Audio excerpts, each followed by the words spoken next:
Assalamualaikum warahmatullahi wabarakatuh.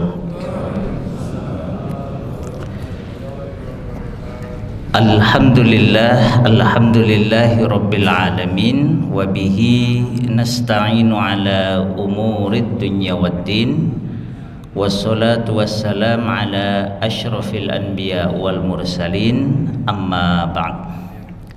Qala Allah Ta'ala fil Qur'anil Karim, yarfa'illahu alladhina amanu minkum walladhina utul ilma darajat. Wa qala Allah Ta'ala aidan, inna hadzal Qur'ana yahdi lillati hiya aqwam wa yubashshirul mu'minina alladhina ya'maluna as-solihati anna lahum ajran kabira. Sadaqallahul azim. Pripun kabaripun Bapak-bapak, Ibu-ibu, sehat? Alhamdulillah. Karena temanya sehat mental, kula saparien nggih. Sehat nggih Bapak Ibu nggih? Alhamdulillah. Orang beriman yang membuktikan keimanannya dengan menegakkan sholat 5 waktu, apalagi para lelaki, para bapak, para mas-mas kerso ke masjid, insyaallah sehat nggih. Alhamdulillah. Bapak-bapak, ibu-ibu, mas-mas, mbak-mbak, adik-adik, jamaah yang dirahmati oleh Allah, pada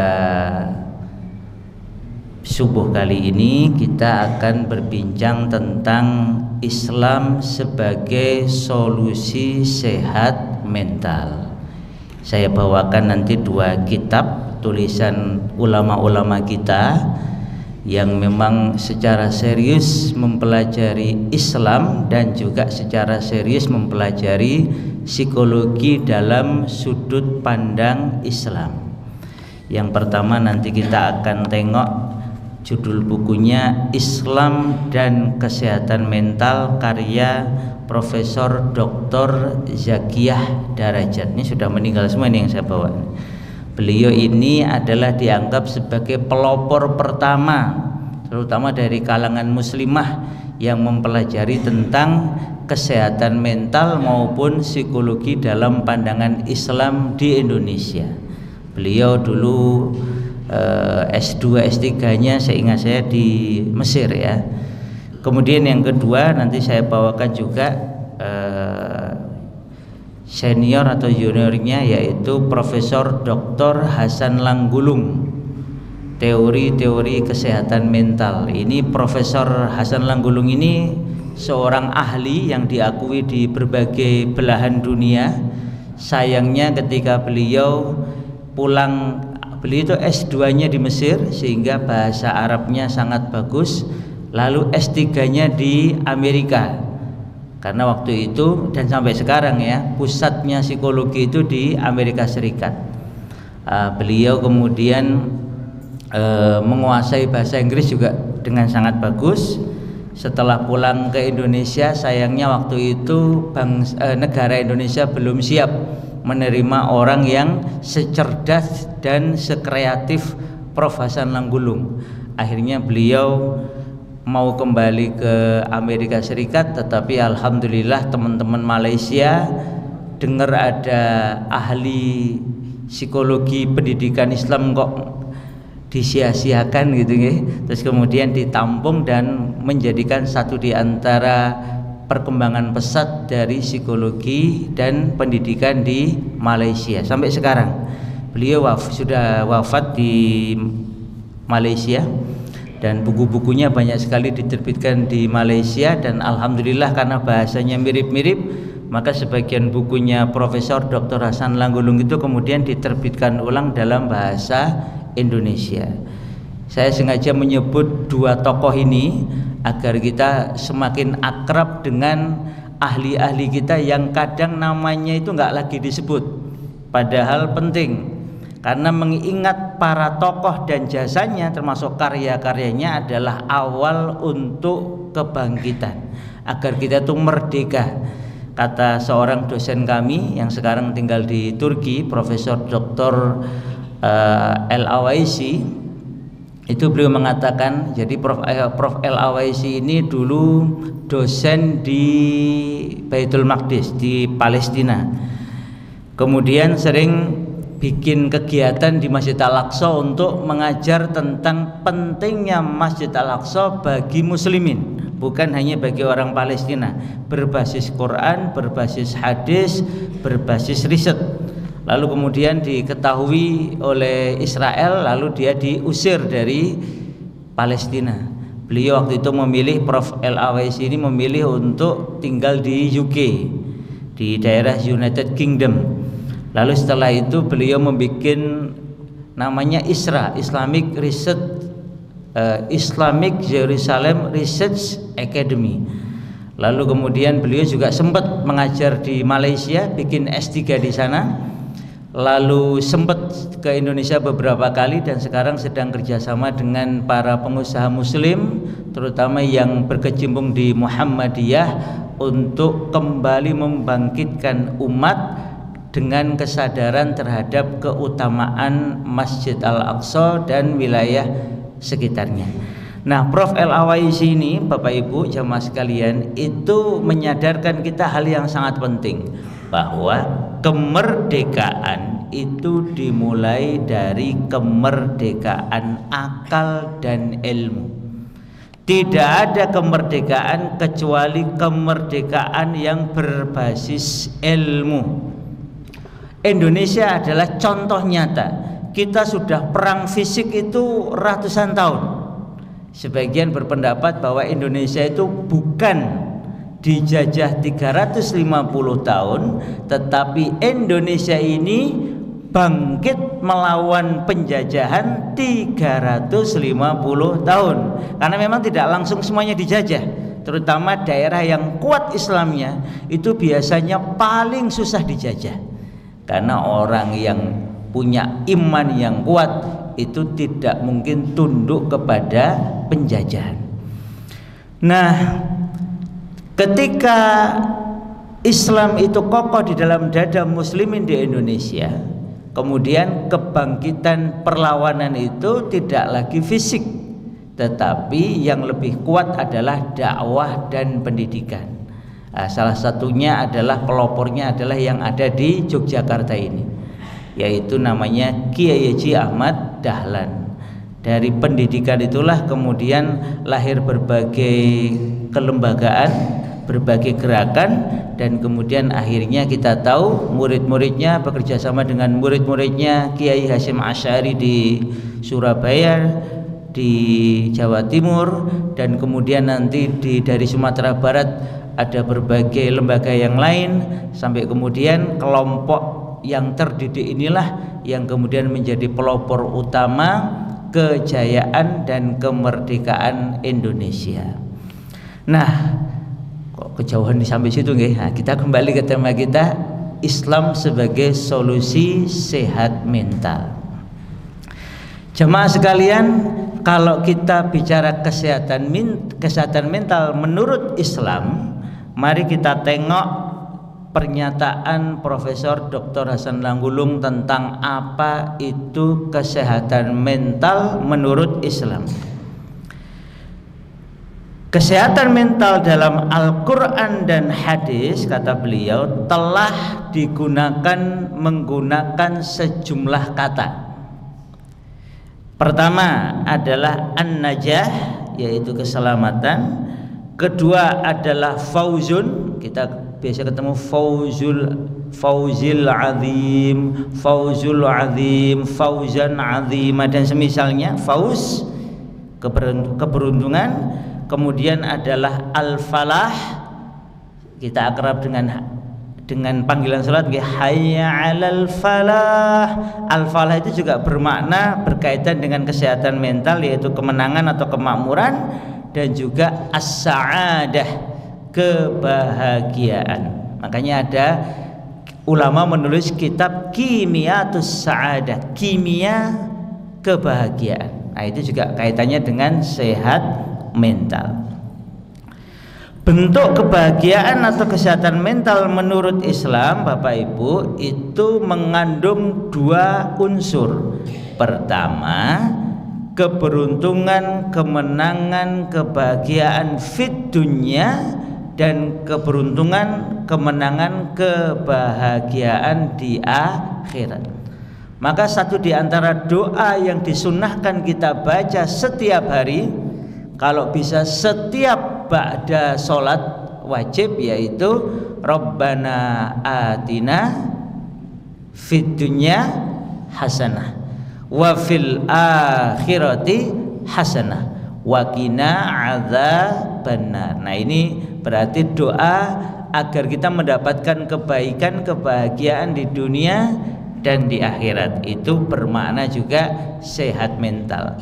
Nah, kebahagiaan di dunia itulah yang akan kita bicarakan sebagai sehat mental pagi ini. Karena kalau orang masuk surga itu insya Allah bukan hanya sehat mental, tapi sehat semuanya. Tidak akan pernah sakit lagi, itu janji Allah dan Rasulnya. Bapak-bapak yang sudah sepuh, simbah-simbah yang sudah sepuh, iman masih dijaga. Mungkin sekarang mohon maaf kulit sudah berkeriput, rambut sudah beruban, gigi sudah sebagian tanggal, tetapi begitu masuk jannah dalam kondisi iman dan Islam, maka seluruh fisiknya kembali muda. Sebagian ulama mengatakan usianya thalathun atau thalas wa thalathun, sekitar 30 atau 33 tahun. Ibu-ibu, simbah-simbah putri kembali cantik jelita, simbah-simbah kakung kembali muda perkasa. Semuanya kembali ke yang terbaik. Jadi pasti sehat mental dan fisik. Maka yang kita bicarakan adalah bagaimana sehat mental versi Islam menurut Islam di dunia. Karena kalau orang, sekali lagi, orang meninggal dalam kondisi iman dan Islam, pasti akan kembali bahkan menjadi yang terbaik versi dia di akhirat. Nah, oleh karena itu mari kita tengok apa itu kesehatan mental menurut para pakar. Saya ambilkan dari Profesor Dr. Zakiyah Darajat. Sehat mental Bapak Ibu menurut para pakar itu minimal mengandung beberapa unsur. Yang pertama, terhindar dari gangguan dan penyakit jiwa. Mohon maaf nih Bapak Ibu, sehat semua nggih? Tidak ada yang terkena gangguan jiwa tuh? Betul nggih? Itu yang pertama. Yang kedua adalah mampu menyesuaikan diri, mampu beradaptasi dengan kondisi yang sedang dialami. Oh, ini di masjid, berarti saya perilakunya begini. Oh, nanti di jalan ketika jangan berkendara, nanti kok perilakunya begini, bisa menghargai pengguna jalan yang lain. Jadi mampu beradaptasi. Yang ketiga, sanggup menghadapi masalah-masalah dan kegoncangan-kegoncangan. Biasanya ini disebut sebagai storming and stress, mampu menghadapi kondisi goncang maupun kondisi tekanan. Makanya di dalam ilmu kejiwaan sering disebut stres itu ada dua, namanya eustress, yang kedua adalah distress. Pada dasarnya orang yang sehat mental itu mampu menghadapi situasi yang menekan dia, baik itu tekanan dari dalam maupun dari luar. Karena nanti kalau tidak tertangani maka nanti muncul yang namanya depresi. Kemudian yang keempat adalah adanya keserasian fungsi-fungsi jiwa. Jadi ada fungsi pikiran, ada fungsi perasaan. Nah, orang yang sehat mental itu dia punya keserasian. Oh, apa yang dia katakan itu nyambung dengan apa yang dia rasakan, nyambung dengan apa yang dia pikirkan. Jadi harusnya antara pikiran, perkataan, perasaan itu serasi, tidak saling bertentangan. Karena kalau sampai bertentangan antara yang diyakini dengan yang dikatakan, orang ini bisa terkena penyakit namanya nifaq. Nah, penyakit munafik, na'udzubillahi min dzalik, berarti nggak serasi. Kalau orang sehat mental, serasi fungsi-fungsi jiwanya. Kemudian ini yang kelima, ini penting, merasa dirinya berharga, berguna, dan bahagia. Bapak-bapak, ibu-ibu merasa dirinya berharga nggih? Alhamdulillah. Berguna nggih? Bahagia nggih? Nggih mboten niki? Harus dong, mosok mukmin kok merasa dirinya nggak berguna, kan bahaya. Pokoknya sebagai mukmin di posisi apapun kita, dalam situasi apapun harus merasa berharga. Li annana muslim. Karena kita ini muslim. Kemudian yang keenam, dapat menggunakan potensi yang ada padanya seoptimal mungkin. Jenengan mau sholat, mau ngaji, itu menunjukkan jenengan bisa memanfaatkan potensi dirinya dengan baik. Nah, ini adalah 6 hal, kata Prof. Zakiyah Darajat, yang menunjukkan orang itu sehat mental. Kalau orang tidak sehat mental, maka akan terjadi gangguan pertama pada perasaannya. Dia mudah cemas pada hal-hal yang tidak perlu dicemaskan. Dia menjadi takut pada hal-hal yang tidak perlu ditakutkan. Dia menjadi iri, dengki dengan hal-hal lain, dengan orang lain. Ketemu yang lebih kaya, iri. Ketemu yang lebih muda, iri. Ketemu yang orang itu merasa, oh ini kok orang kok lebih dari saya, maka dia mudah sekali iri dan dengki. Nanti di dalam Islam, Bapak Ibu, ada hal-hal yang kita boleh hasad, boleh iri. Kata Rasul, la hasada illa fi itsnatain. Tetapi kedua hasad ini, kata ulama, itu juga bukan hasad dalam makna buruk. Karena kalau iri dengki yang buruk versi Islam itu adalah kita tidak ridho dengan apa yang Allah berikan kepada kita.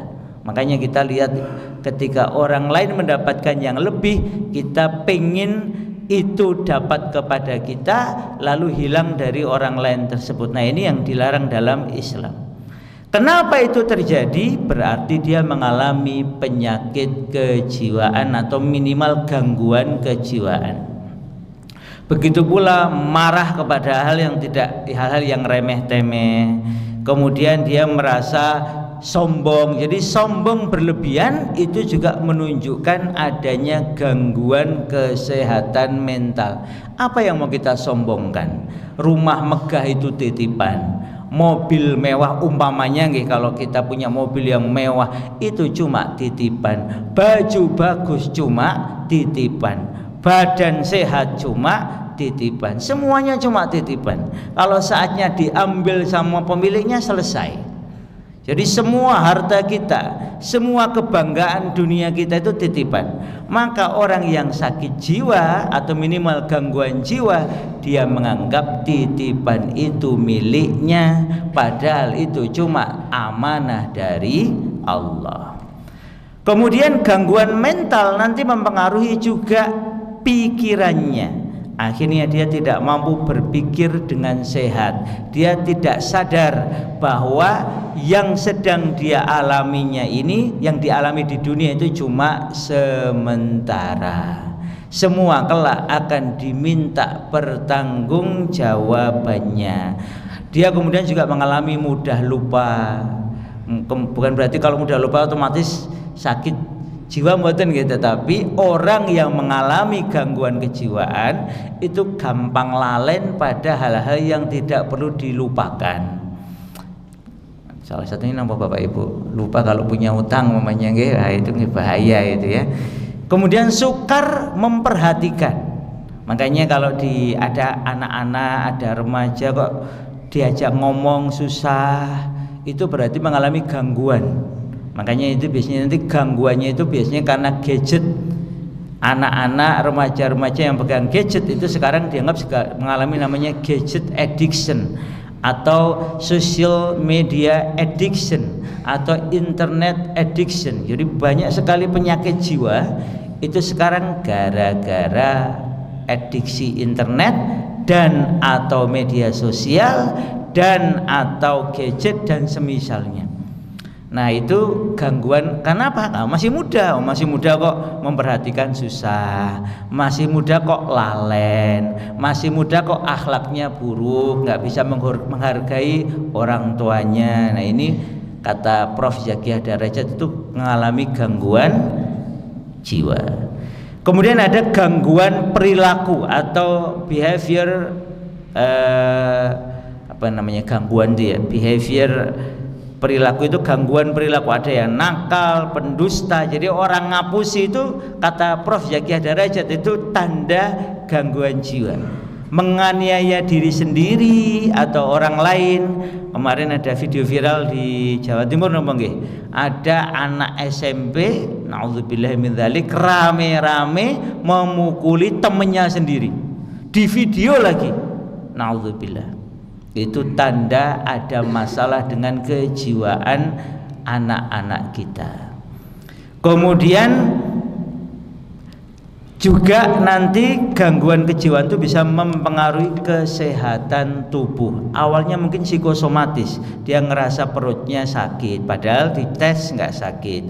Dia merasa kepalanya sakit, dites nggak sakit, lama-lama sakit betulan. Nah itu karena awalnya gangguan kejiwaan. Lah pertanyaannya, bisa tidak Islam menjadikan semua itu gangguan kesehatan kejiwaan tadi itu kemudian kembali normal, atau bisa mencegah orang agar tidak mengalami gangguan kejiwaan?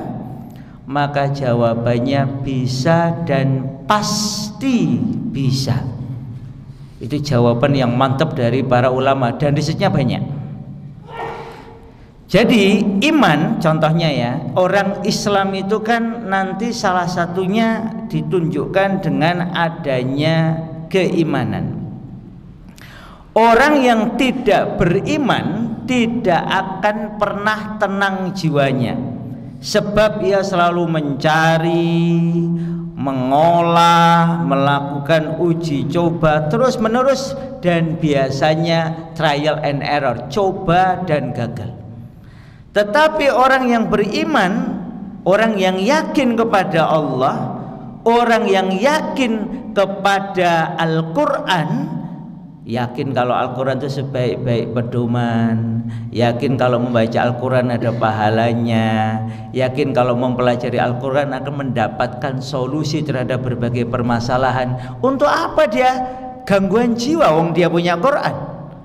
Bapak-bapak, ibu-ibu, ada yang namanya riset menggunakan SLR, Systematic Literature Review. Jadi kalau pakai metode SLR ini, semua riset yang mirip itu dikumpulkan jadi satu lalu dianalisis.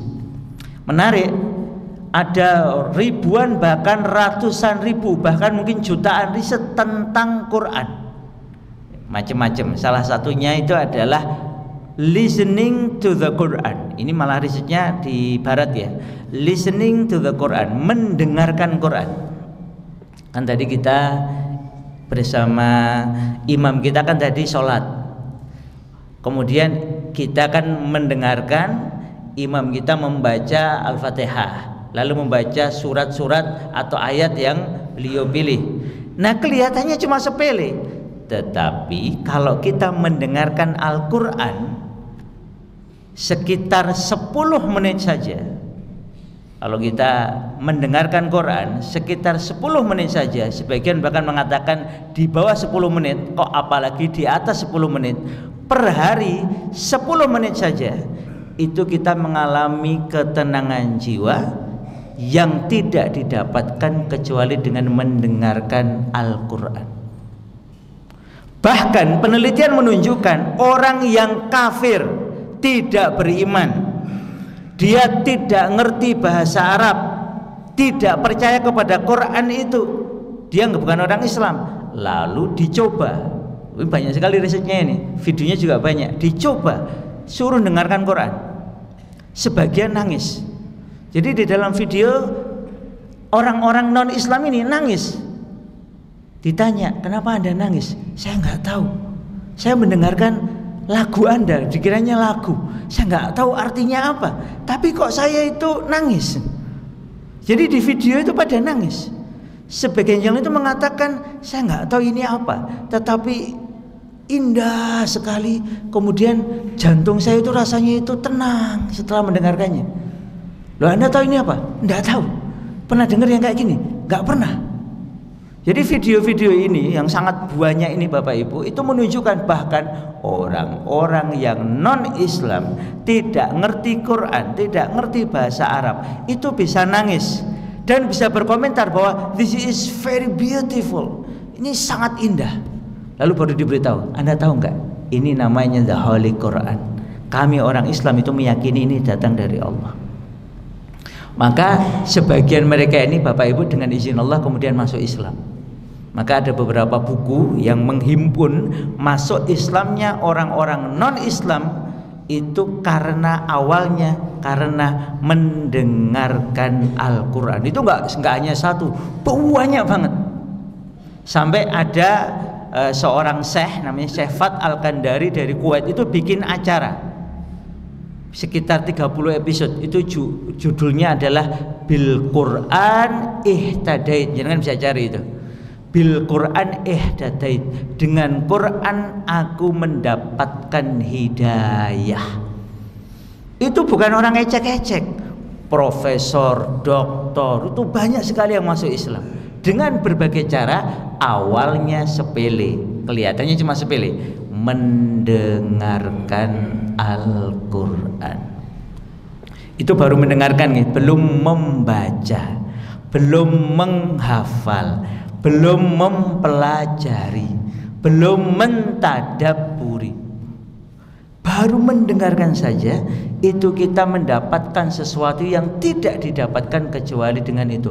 Bahkan itu terjadi kepada orang-orang kafir. Lah kalau jenengan orang yang beriman lalu sengaja mendengarkan Al-Quran minimal kira-kira 10 menit saja, itu Allah jamin jenengan akan mendapatkan kesehatan mental yang luar biasa, yang tidak bisa didapatkan kecuali dengan cara itu. Maka jamaah sekalian, apakah Islam menjadi solusi kesehatan mental? Pasti. Karena dengan Islam itulah tadi semua 6 hal yang disebut Prof Yakiyah Darajat itu terpenuhi. Itu baru dari sisi permukaan, yaitu orang tidak mengalami gangguan kejiwaan, orang bisa beradaptasi dengan baik, orang bisa serasi fungsi-fungsi jiwanya, orang bisa merasa dirinya berharga, berguna dan bahagia, sampai kemudian orang bisa mengembangkan potensi terbaiknya. Oleh karena itu Profesor Dr. Hasan Langgulung dalam bukunya Teori-Teori Kesehatan Mental, ini buku yang tadi saya tunjukkan kepada jenengan. Ini salah satu buku tentang kesehatan mental yang sangat baik.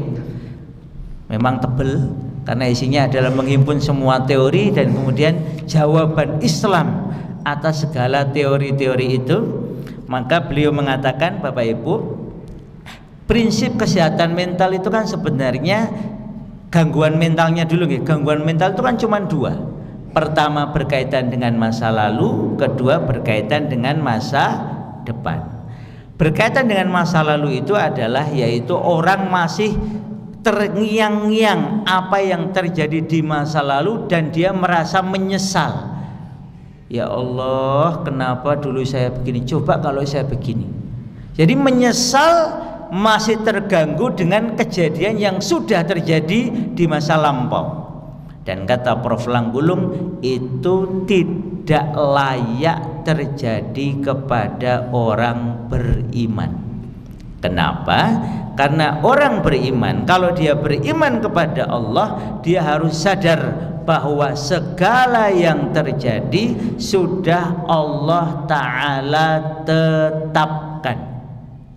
Semua kejadian kalau sudah terjadi pasti sudah ditakdirkan oleh Allah. Maka namanya qadar. Qadar itu ketetapan Allah yang sudah terjadi.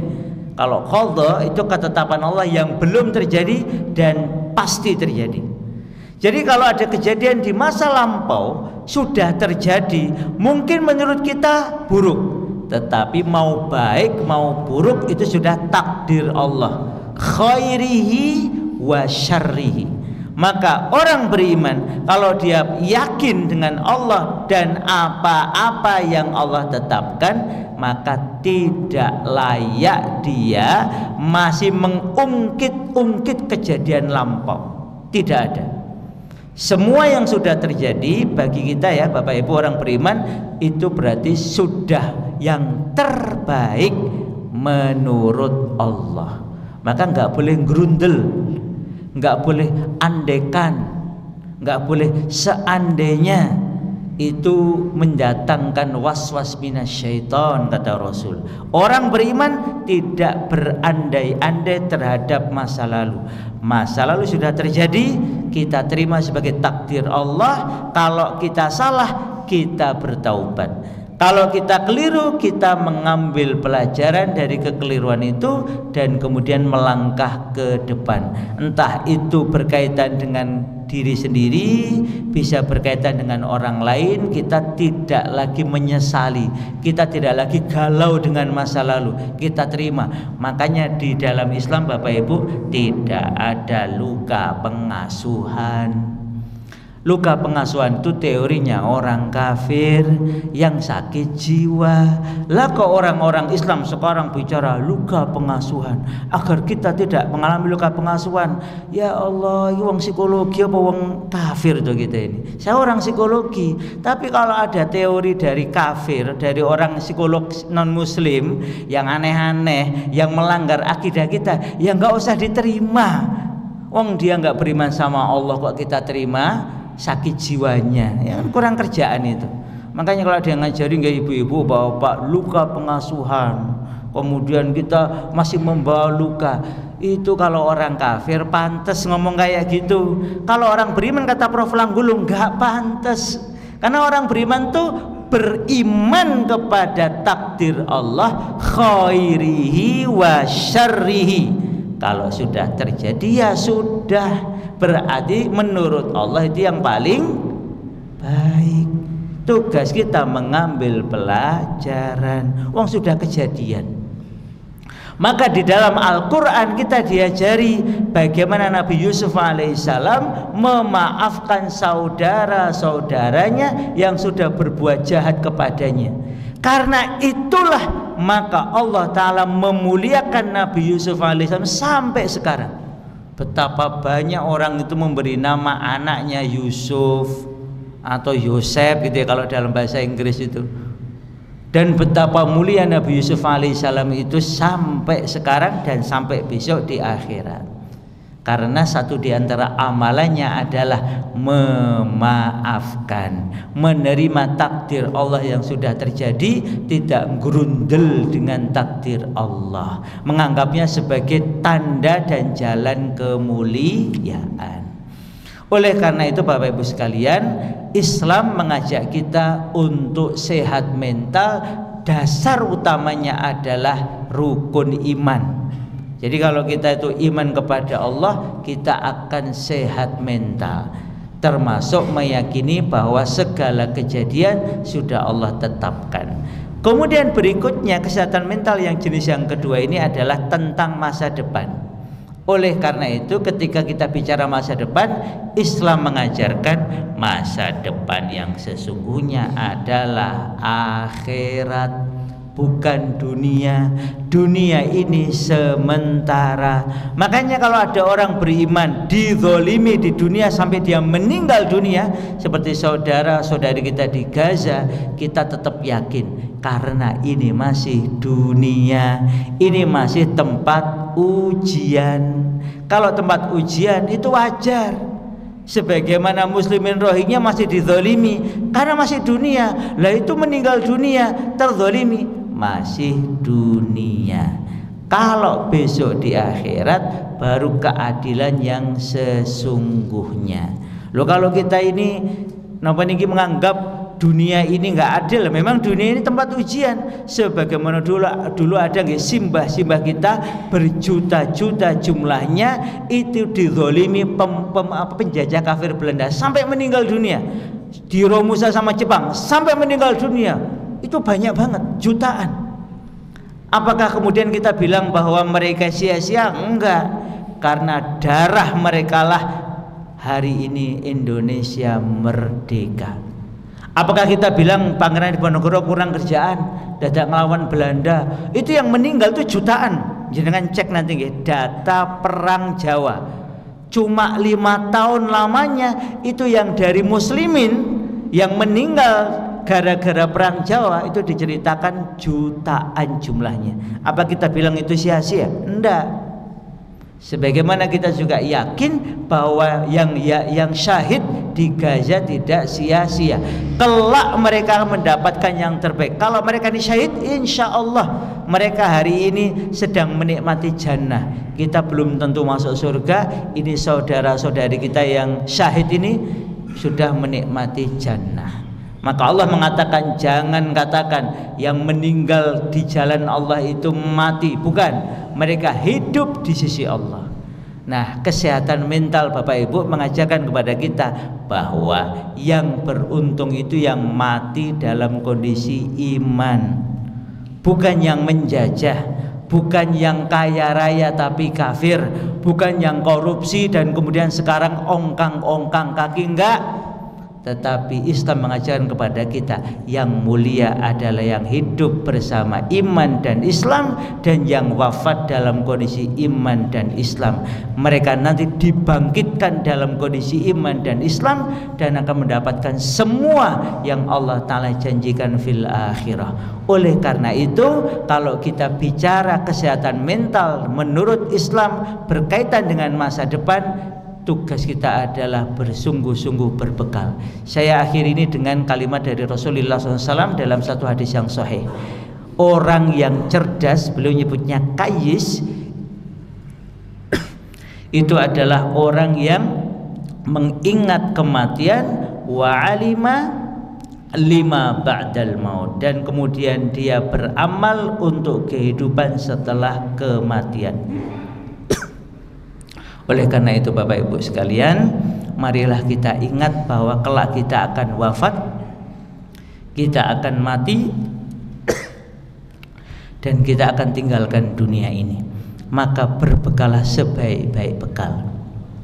Semoga sholat subuh kita hari ini, zikir kita, ngaji kita, dan setelah ini makan bareng-bareng kita, insya Allah semuanya adalah bagian dari amal soleh yang kelak Allah Ta'ala terima. Dan semoga saudara-saudari kita yang telah mendahului kita, baik di Indonesia maupun di berbagai belahan dunia termasuk di Gaza, insya Allah yang syahid dalam kondisi iman Islam, meninggal dalam kondisi iman dan Islam, semoga Allah ampuni segala kesalahannya, Allah terima amal solehnya, dan kelak kita dikumpulkan bersama mereka fil akhirah di jannah yang mengalir di bawahnya sungai-sungai.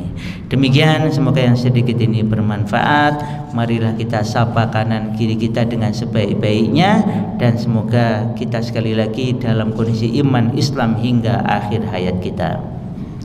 Mari kita tutup dengan doa penutup majelis. Subhanakallahumma wa bihamdika asyhadu an la ilaha illa anta astaghfiruka wa atubu ilaik. Wabillahi taufiq wal hidayah. Wassalamu alaikum warahmatullahi wabarakatuh.